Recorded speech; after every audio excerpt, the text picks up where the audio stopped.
Ed Henry, thank you. Well, this morning, the man who helped lead us into Iraq in the first place penned a scathing op-ed in the Wall Street Journal questioning President Obama's leadership, accusing him of abandoning Iraq and snatching defeat from the jaws of victory there. This led to predictable outrage from many on the left. Joining me now, former Vice President Dick Cheney and his daughter Liz Cheney, who co-wrote that op-ed in the Wall Street Journal. Thank you both so much for being here. Mr. Vice President, let me start with this. This is from one item in the Washington Post posted by Paul Waldman today. Quote, "There is not a single person in America who has been more wrong and more shamelessly dishonest on the topic of Iraq than Dick Cheney. And now, as the cascade of misery and death and chaos he did so much to unleash rages anew, Mr. Cheney has the unadulterated gall to come before the country and tell us that it's all someone else's fault." The suggestion then is that you caused this mess, Mr. Vice President. What say you? Well, obviously, I disagree. I think we went into Iraq for very good reasons. I think when we left office, we had a situation in Iraq that was very positive. We made major progress as a result of the decision President Bush made to go with a surge in 07 and 08. There had been a dramatic reduction in violence in the country. They were prepared for negotiations that would lead to a stay-behind force of American trainers, technical people, intelligence, logistics capability, so that the Iraqi armed forces would be able to defend their own territory. What happened was that Barack Obama came to office, and instead of negotiating a stay-behind agreement, he basically walked away from it. Not only did the combat forces leave, but all of the other forces left as well. Our generals had recommended a level of 20,000 to stay behind. The White House said no and cut it ultimately to 3,000, and frankly, that was inadequate to do the job. No agreement was ever reached, but the result was an Iraqi military that was unable to stand up to the terrorists when the ISIS came in from Syria a few days ago.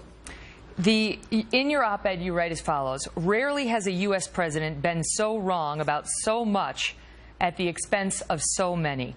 But time and time again, history has proven that you got it wrong as well in Iraq, sir. You said there was no doubt Saddam Hussein had weapons of mass destruction. You said we would be greeted as liberators. You said the Iraq insurgency was in the last throes back in 2005.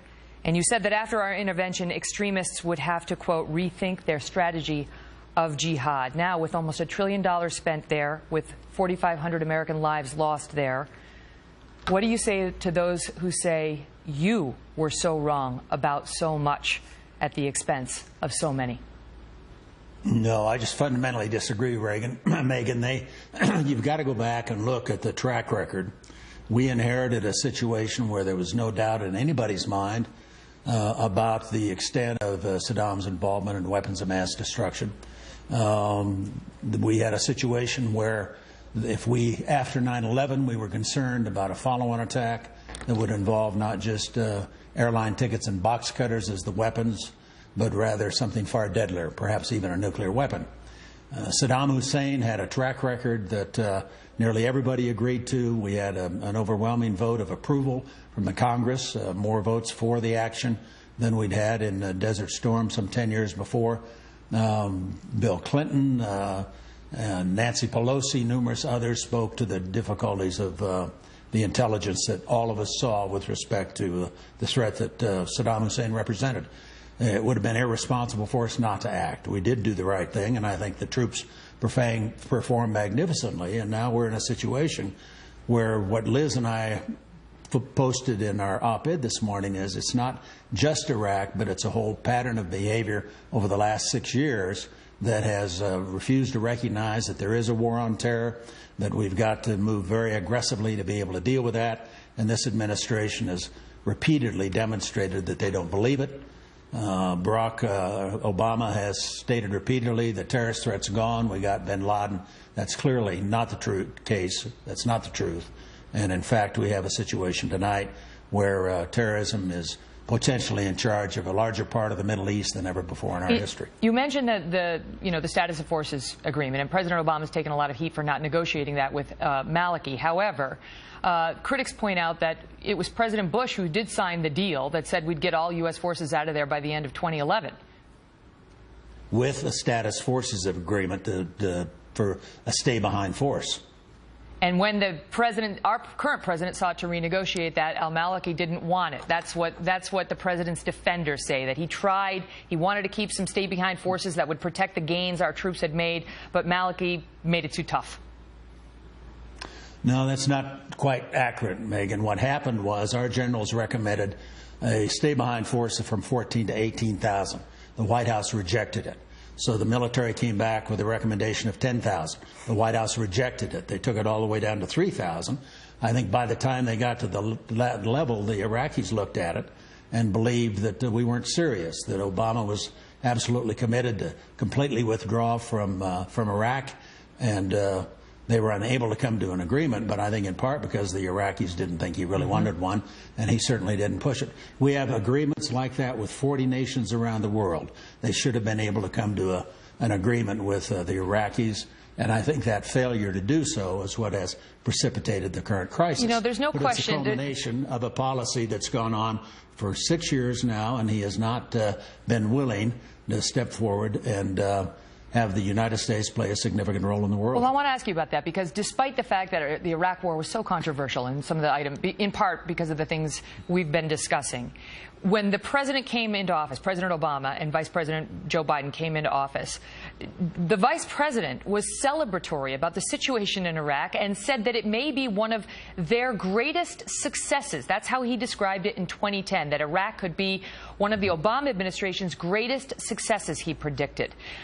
Do you think, let me give this one to you, Liz, do you think that that is a game changer in terms of the political way this is playing out from all the people who want to blame the Cheneys and the Bushes?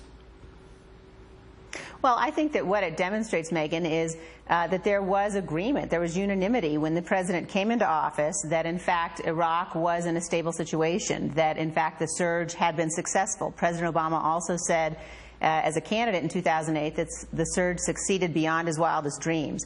So there's no question but that the situation was one where the president had a job, which was to negotiate a stay-behind agreement, to leave enough forces there so that we could provide the kind of intelligence the Iraqis needed, the kind of training they needed, the kind of assistance and support and planning that they needed to be able to maintain the gains that had been so hard-won by American forces. He wanted the president didn't out. do that. He wanted out. Yeah, and there's no surprise, frankly, that there are a lot of people now who would like to say, well, let's blame, the Bush-Cheney administration for what happened. That's a pretty routine thing we hear from this administration. But your questions tonight, Megyn, in large part demonstrate why we've decided to form this organization, the Alliance for a Strong America, because there's a lot out there that's being said, frankly, that is not true from this administration about the threat facing our country today. And we feel it's very important that people understand the threat that we face. And I want to give you a chance to respond to that. I mean, obviously, these are questions that are out there and that are being raised, and who better to respond to them than you. And I know that now you formed this group, and your group wants to reverse President Obama's policies, which I know you, Mr. Vice President, believe have endangered America's security.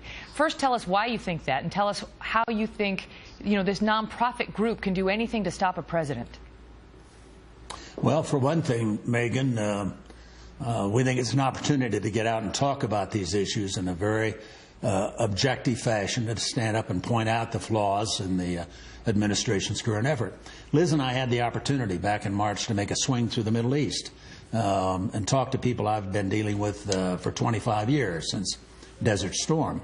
And to a person, whether we're in Israel or in Egypt or the Peninsula Arab states, to a person, they now doubt the willingness of the Americans to come to their assistance.